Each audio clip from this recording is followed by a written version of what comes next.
Tondo Bernard Kadogo, le porte-parole de Wazalendo dans le conseil Wazalendo Est, bureau situé à Uvira.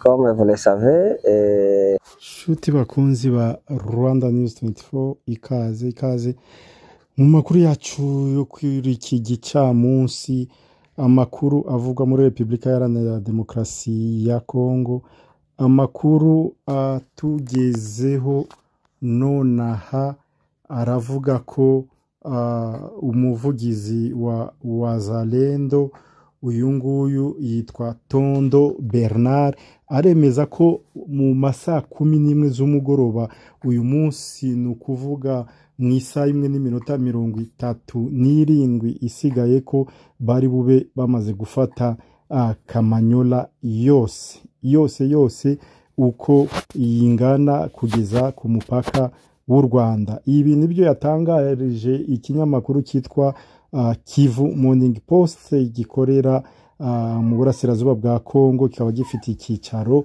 Igoma muri Repubulika Iharanira Demokarasi ya Kongo.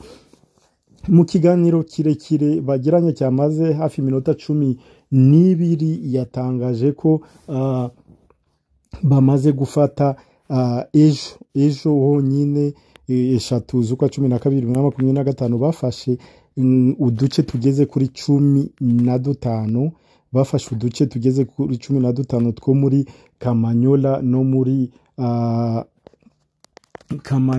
no muri hano bayitangwa iki, Kamanyola na Katogota. Muri Kamanyola na Katogota akaba yemeza ko ubungubu imirwano iri kubera muri centre ya Kamanyola, ko imisozi yose ikikije centre ya Kamanyola igenzurwa na Wazalendo bafatanyije na M23. Yizeza abakongomani ko bitarenze iki cyumweru baraba bari mu mujyi wa Bukavu hagati. Ni mu magambo ye yivugiye Tondo Bernard ko bitarenze iki cyumweru baraba bari mu mujyi hagati wa Bukavu. Ashinja M23 kuba ariyo yabashotoye kugira ngo imirwano itangire. Avuga ko FARDC yari yubahirije amasezerano bagiranye na guverinoma ya Kinshasa iyo ya Gahenge yo kusesa imirwano, akaba igihe cya Gahenge kugira ngo hakomeze ibiganiro, ariko ngo nyuma M23 ifatanyije n'u Rwanda, niko we yavuze, ngo bazanye amakamyo ageze kuri 18 yuzuye ibikoresho bya gisirikare ndetse n'abasirikare bambuka bajya Kamanyola, kuko ni M23 yari ifite Kamanyola, ngo batangira kurasa ku birindiro bya Wazalendo na FARDC. Noneho Wazalendo ngo nabo, kuko ntabwo baba bari mu kiliziya cyangwa ntabwo ari abakozi ba kiliziya, ngo bavuga ati udukubita ibumoso kwitama ry'ibumoso turamuhitama ry'iburyo, ngo barekera aho ngaho, ahubwo bafashe umwanzuro wo gusubizanya imbaraga ibyo bitero, maze nabo sukucanaho umuriro M23 AFC ngo bayicanaho umuriro, kugeza ubwo ejo nyine babambuye uduce 15 turi muri Kamanyola na Katogota, ndetse ngo uyu munsi bakaba babigijeho bakabageza kuri centre, muri centre ya Kamanyola, ngo ni imirwano iri kubera.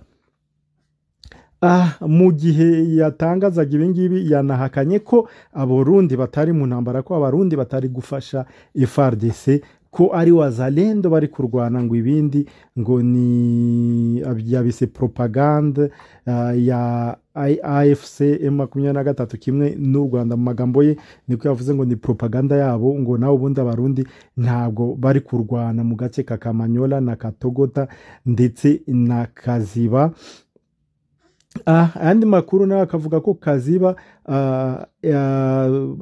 Wazalendo bashoboye gufata uduce dutatu two muri Kaziba, ndetse uyu akakomeza akavuga ko ejo bari bafashe n'ahandi hantu yitwa Point Zero, bafata na Luberika, bafata na Katogota nari maze kubivuga. Hanyuma mu masaha nk'atatu ashize ane imirwano yubuye mu gace ka Mudaka. Mudaka hano ni hafi cyane y'ikibuga cy'indege cya Kavumu. Uribuka ko hano wazalendo bakunda kuhagaragara baje kuhateza akaduruvayo, ariko habaye imirwano ndetse ikigo cya primaire kiri ahantu hitwa Mugaka. Hano ni ahantu hazwi cyane nka Buresa. Hano hari ikigo cy'amashuri kibanza, ikigo cy'amashuri abanza cya Buresa.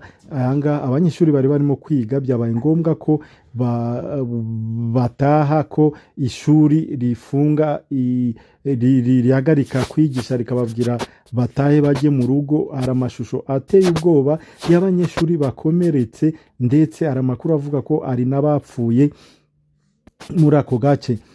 Kugeza ubu ngubu amakuru ahari nuko haracyumvikana amasasu. Kugeza ubu ngubu nta gace na kamwe karavuga ko karangije kwisubiza, nta ruhande na rumwe rwari rwavuga ko rwamaze kwisubiza aka gace ka Mudaka. Gusa imirwano yari imeze nabi.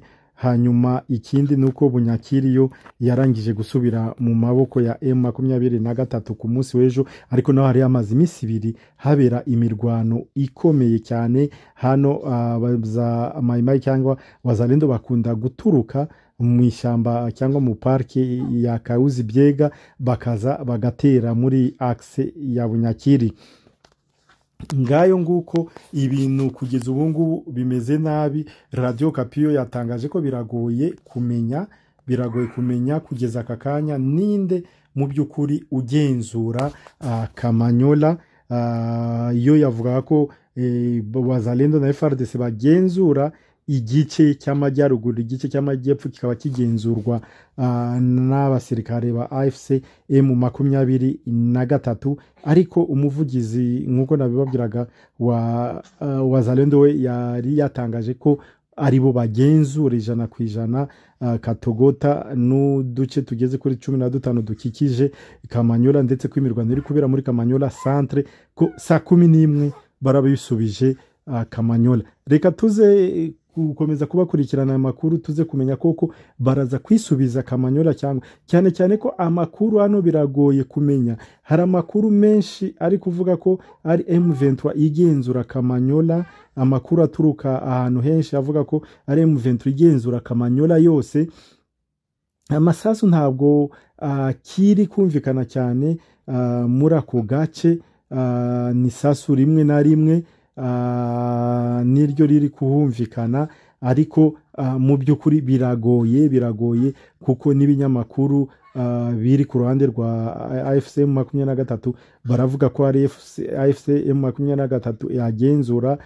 Bimwe mu binyamakuru byo mu Rwanda nabyo bafite abanyamakuru bari aho ngaho mu Bugarama baravuga ko ari M23 AFC bagenzura Kamanyola yose, ariko biragoye kumenya koko nimba ari byo, kuko cyane keretse babaye bari ku mirongo y'urugamba nyirizina nibwo byamenyekana, nubwo amakuru wayizera 100%. Gusa ari amakuru nakuye mu bamwe mu bantu bo muri M23 baba ofisiye.